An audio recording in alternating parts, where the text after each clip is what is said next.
Hello friends, welcome to Bharati's kitchen. ఈ రోజు వీడియోలో టేస్టీ బర్ఫీ రెసిపీని ఎలా ప్రిపేర్ చేసుకోవాలో చూపించబోతున్నాను. చాలా టేస్టీగా ఉంటుంది, అలానే చాలా తక్కువ ఇంగ్రీడియంట్స్ తో కేవలం 15 minutes లోనే ప్రిపేర్ చేసుకోవచ్చు. ఎప్పుడైనా స్వీట్ తినాలనిపించినా లేదంటే ఏమైనా స్పెషల్ అకేషన్స్ అప్పుడు ఇన్స్టెంట్ గా స్వీట్ చేయాలి అనుకున్నప్పుడు ఇలా ఒకసారి ట్రై చేసి చూడండి. చాలా టేస్టీగా ఉంటుంది. చాలా డిఫరెంట్ బర్ఫీ రెసిపీ అండి. ఈ బర్ఫీ ఏంటో ఇంకా మీకు చెప్పలేదు కదా. ఇది అటుకుల బర్ఫీ. ఇప్పుడు కాజు బాదంతోనే కాకుండా ఇలా కూడా ఒకసారి ట్రై చేయాలి అనుకున్నాను. చేసి చూస్తే చాలా టేస్టీగా పర్ఫెక్ట్ గా వచ్చింది అనమాట. సో ఆ రెసిపీని ఇప్పుడు నేను మీకు చూపించబోతున్నాను. సో ఈ టేస్టీ అటుకుల బర్ఫీని ఎలా ప్రిపేర్ చేసుకోవాలో ఇప్పుడు చూపిస్తాను. లేట్ చేయకుండా రెసిపీని స్టార్ట్ చేసేద్దాము. ఫస్ట్ ఈ రెసిపీ కోసం ఒక ప్యాన్లో 2 cups వరకు అటుకులను తీసుకోవాలి. మీరు కొలత కోసం ఏదైనా తీసుకోండి, బౌల్ లేదంటే చిన్న గ్లాస్ కానీ లేదంటే ఇలాంటి మెజరింగ్ కప్తో కానీ దేంతో కొలత తీసుకున్నా కూడా 2 కప్పుల వరకు అటుకులను తీసుకోవాలి. ఈ అటుకులు క్రిస్పీగా అయ్యేంత వరకు ఫ్రై చేసుకోవాల్సి ఉంటుంది. లో టు మీడియం ఫ్లేమ్లో ఇలా కంటిన్యూస్గా మిక్స్ చేస్తూ డ్రై రోస్ట్ చేసుకోవాలి. ఇవి లైట్గా కలర్ చేంజ్ అవుతాయి. అలా అయిన తర్వాత ఒకసారి ఇలా నలిపి చూడండి. క్రిస్పీగా పొడి కింద అయిపోతే ఇవి ఫ్రై అయిపోయినట్లే. నెక్స్ట్ ఈ అటుకుల్ని ఇలా క్రిస్పీగా అయ్యేంత వరకు ఫ్రై చేసుకున్న తర్వాత స్టవ్ ఆఫ్ చేసుకున్న తర్వాతనే ఇందులోకి 1/2 cup వరకు ఎండు కొబ్బరి పొడిని కూడా వేసుకోవాలి. ఎండు కొబ్బరి పొడి చాలా తొందరగా ఫ్రై అవుతుందండి. అటుకులకున్న వేడి ఏదైతే ఉందో అది ఎండు కొబ్బరికి కరెక్ట్గా సరిపోతుంది. ఎండు కొబ్బరి వేసిన తర్వాత మీరు ఫ్రై చేసినట్లయితే ఎండు కొబ్బరి అనేది కలర్ ఎక్కువ మారిపోతుంది. సో అందుకని ఎండు కొబ్బరి వేసుకున్న తర్వాత స్టవ్ ఆఫ్ చేసుకుని ఆ తర్వాత అటుకులతో ఒకసారి మిక్స్ చేసుకుంటే సరిపోతుంది. నెక్స్ట్ ఇక్కడ నేను ఎండు కొబ్బరి యూజ్ చేశాను కదా, ఈ ప్లేస్ లో మీరు పచ్చి కొబ్బరి కూడా కావాలంటే యూజ్ చేసుకోవచ్చు. పచ్చి కొబ్బరి వేసుకునేటట్టు అయితే పచ్చి కొబ్బరిని విడిగా డ్రై రోస్ట్ చేసుకోవాల్సి ఉంటుంది.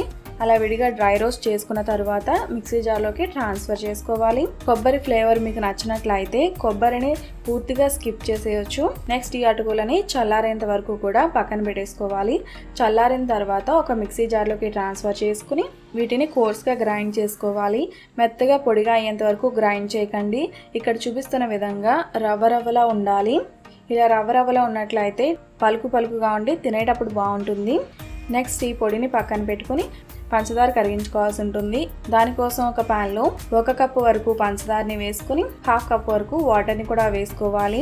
పంచదార కరిగేంత వరకు లో టు మీడియం ఫ్లేమ్లో కుక్ చేసుకోవాల్సి ఉంటుంది. పంచదార కరిగిన తర్వాత పాకం వచ్చేంత వరకు కుక్ చేయకండి, పాకం రావాల్సిన అవసరం లేదు. సో పంచదార కరిగేంత వరకు కుక్ చేసుకున్న తర్వాత నెక్స్ట్ ఇందులో ఆల్రెడీ మనం ఫ్రై చేసి పెట్టుకున్న అటుకుల పౌడర్ని కూడా వేసుకోవాలి. నెక్స్ట్ ఇందులోనే 1/2 teaspoon యాలకుల పొడి కూడా వేసుకుని ఉండలు లేకుండా కంటిన్యూస్గా మిక్స్ చేస్తూ ఉండాలి. ఈ రెసిపీ ప్రిపేర్ చేసినప్పుడు అడుగు మందంగా ఉన్న ప్యాన్ తీసుకోవాల్సి ఉంటుంది, లేదంటే అడుగు మాడే అవకాశం ఉంటుంది. మిశ్రమం ఇలా చిక్కబడుతూ ఉండగా నెక్స్ట్ ఇందులో 1 tablespoon వరకు నెయ్యి వేసుకుని మిక్స్ చేస్తూ ఉండాలి. అటుకుల పొడిని వేసుకున్న తర్వాత లో ఫ్లేమ్లోనే ఈ మిశ్రమాన్ని కుక్ చేసుకోవాల్సి ఉంటుంది. ఇది ప్రిపేర్ అయిందని ఎలా తెలుస్తుంది అంటే ప్యాన్ని వదిలేస్తూ ఉంటుంది, ప్యాన్కి స్టిక్ అవ్వదు. సో చూసారు కదా, ఈ కన్సిస్టెన్సీ రావాలి. ఈ కన్సిస్టెన్సీ వచ్చిన తర్వాత స్టవ్ ఆఫ్ చేసుకోవాలి. కన్సిస్టెన్సీ మరీ పల్చగా ఉంది అనుకోండి, బర్ఫీ అనేది చాలా సాఫ్ట్గా వచ్చేస్తుంది. గట్టిపడేంత వరకు ప్యాన్లోనే ఉంచేసారనుకోండి, బర్ఫీ అనేది కొంచెం గట్టిగా వస్తుంది.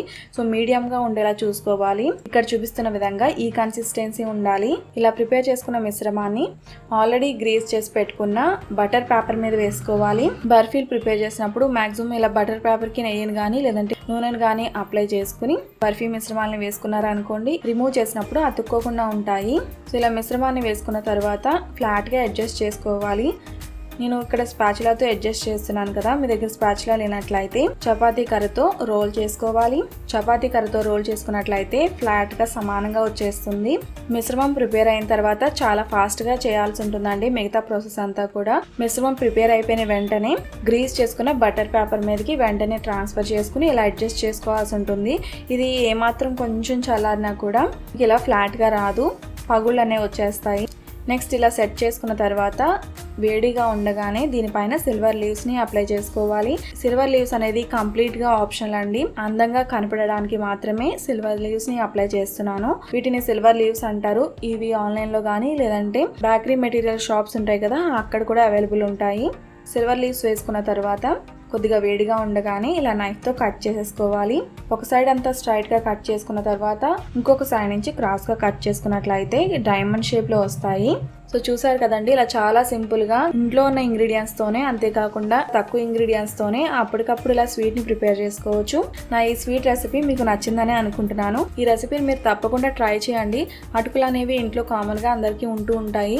నేను చూపించిన విధంగా ఈ రెసిపీని మీరు ట్రై చేసి చూడండి, చాలా బాగా వస్తుంది. మీరే నాకు కామెంట్ సెక్షన్ లో చెప్తారు. ఎప్పుడైనా స్వీట్ తినాలనిపించినప్పుడు కానీ, లేదంటే పిల్లలు ఎప్పుడైనా స్నాక్స్ అడిగినప్పుడు కానీ, లేదంటే స్పెషల్ అకేషన్స్ అప్పుడు కానీ ఇలా ట్రై చేసి చూడండి. చాలా చాలా టేస్టీగా ఉంటుంది, అలానే పర్ఫెక్ట్ గా కూడా వస్తుంది. మీరు ఇలా బర్ఫీ చేసి పెట్టినట్లయితే టేస్ట్ కాజు బర్ఫీలా ఉంటుంది. ఇది అటుకులతో ప్రిపేర్ చేశారని కూడా తెలియదు అనమాట. సో రెసిపీ మీకు నచ్చినట్లయితే తప్పకుండా లైక్ చేసి మీ ఫ్రెండ్స్ అండ్ ఫ్యామిలీస్ కూడా షేర్ చేయండి. మరిన్ని మంచి రెసిపీస్ కోసం నా ఛానల్ సబ్స్క్రైబ్ చేయండి. అలాగే తర్వాత వచ్చే బెల్ ఐకాన్ కూడా క్లిక్ చేయండి. Thanks for watching.